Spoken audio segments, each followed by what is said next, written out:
Who was Roy Benavides? Is he in fact the real life Rambo?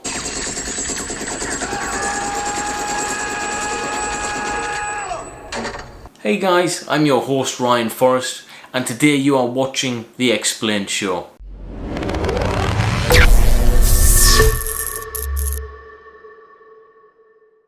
Benavides was the real American Rambo. Not a fictional character, but a real soldier who went on a one-man rampage against a battalion of communists and saved countless lives at a great cost to his own personal safety. Benavides was born on the 5th of August 1935 in a little town in the state of Texas. Did you know that his name given at birth was actually Raul Perez Benavides? He went to school and eventually dropped out. He joined the army and changed his name from Raul to Roy. The alpha code name given to him by the United States Army Special Forces was Tango Mike Mike.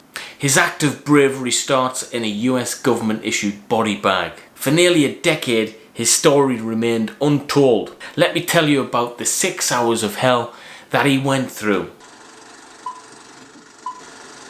The date was the 2nd of May 1968. In a special forces camp near the Cambodian border in South Vietnam.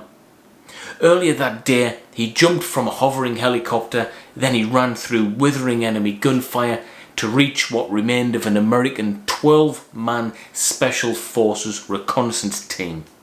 The 12-man team was inserted in a dense jungle area in West Vietnam. Do you know why the 12-man team was there? It was to gather intelligence information about a confirmed large-scale enemy activity. After a short period of time on the ground, the team was surrounded by hundreds of North Vietnamese army soldiers. The team asked for an emergency extraction due to the heavy enemy resistance. 3 helicopter attempts extractions, but guess what? Unfortunately, all attempts were unsuccessful due to heavy small arms and anti-aircraft fire.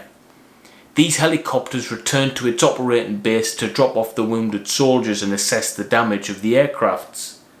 At this point, Benavides ran to one of the helicopters to assist in caring for the wounded and made a voluntary decision to return with one of the extraction helicopters to assist in bringing out his wounded comrades.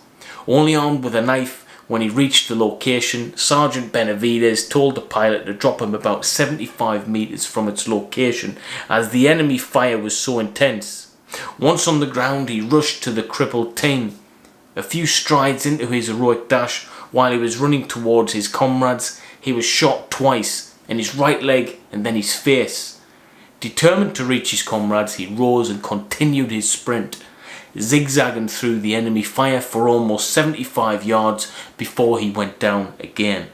This time from the explosion of a near-miss rocket-propelled grenade. Yes, a rocket-propelled grenade. Ignoring the bullet and shrapnel wounds, he crawled the remaining few yards into the beleaguered team's perimeter. He took control of the team, provided medical assistance during the constant withering enemy fire.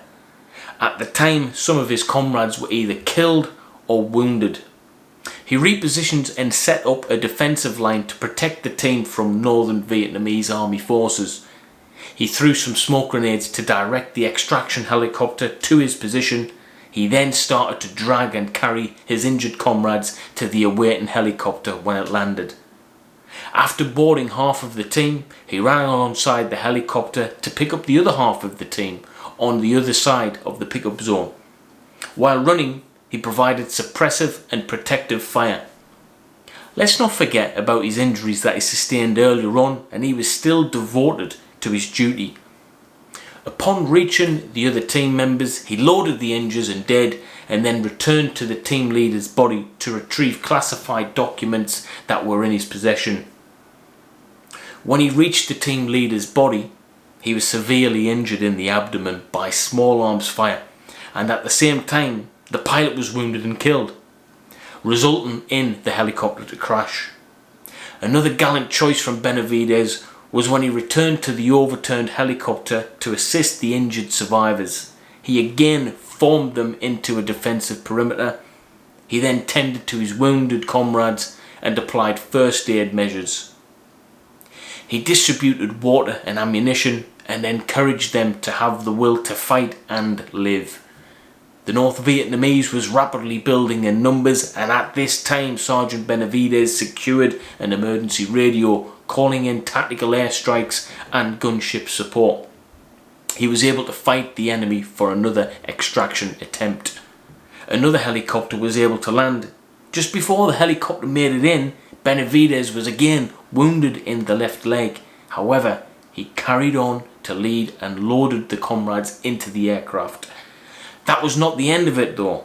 He went back to get the wounded, and on his trip back he was stabbed from behind from what appeared to be a dead North Vietnamese soldier. Folks, he still didn't give up, did he? Benavides pulled the bayonet out, yanked out his own knife. He engaged in hand-to-hand combat and killed that soldier, resulting in more additional injuries. Yep, more wounds. He kept going and left his knife in that soldier's body. He was able to subdue the enemy and continued with the second load of soldiers in the helicopter. One dead soldier hanging from one arm and another seriously injured soldier dragged with the other. As he reached the helicopter, he spotted two North Vietnamese soldiers approaching from an angle at which the aircraft door gunner couldn't fire. Here is Benavides acting selflessly again. He dropped the soldiers who he was carrying and shot the enemies. The co-pilot and crew aboard testified that had Benavides not killed the two North Vietnamese soldiers, they could have destroyed the aircraft and killed the crew. He then went back again to the perimeter and brought the remaining team members back. Despite sustaining multiple injuries, as a fearless leader he went and carried a check of the area to ensure all personnel had been loaded and there was not any classified material left behind. Several personnel testified that his injuries were so severe that his intestines were hanging out and he was holding them with his hands while trying to save the crew. He even permitted himself to be pulled into the extraction helicopter. The aircraft departed, extremely overweight with severely wounded and dead soldiers on board. This sums up the actions that Benavides took on the 2nd of May 1968. He had a total of 37 wounds from a 6-hour fight with the enemies. Did he make it back to base camp? When the helicopter arrived at base camp and all the deceased were checked, it was speculated that Benavides was actually dead. He was placed in a body bag like the others who didn't make it, but another soldier recognised him and shouted for help. When the doctor examined him, he confirmed that Benavides was lifeless. However, when the doctor was about to zip up the body bag, Benavides mustered up the strength and his last energy and spat in the doctor's face. The doctor immediately reacted and had faith that Benavides would make it. Because of his gallant choice by volunteering to help save his comrades who were in dire straits, exposing himself to constant withering enemy fire, and his refusal to be stopped despite numerous severe wounds, led to saving the lives of at least 8 men. He initially received the Distinguished Service Cross for his extraordinary heroism.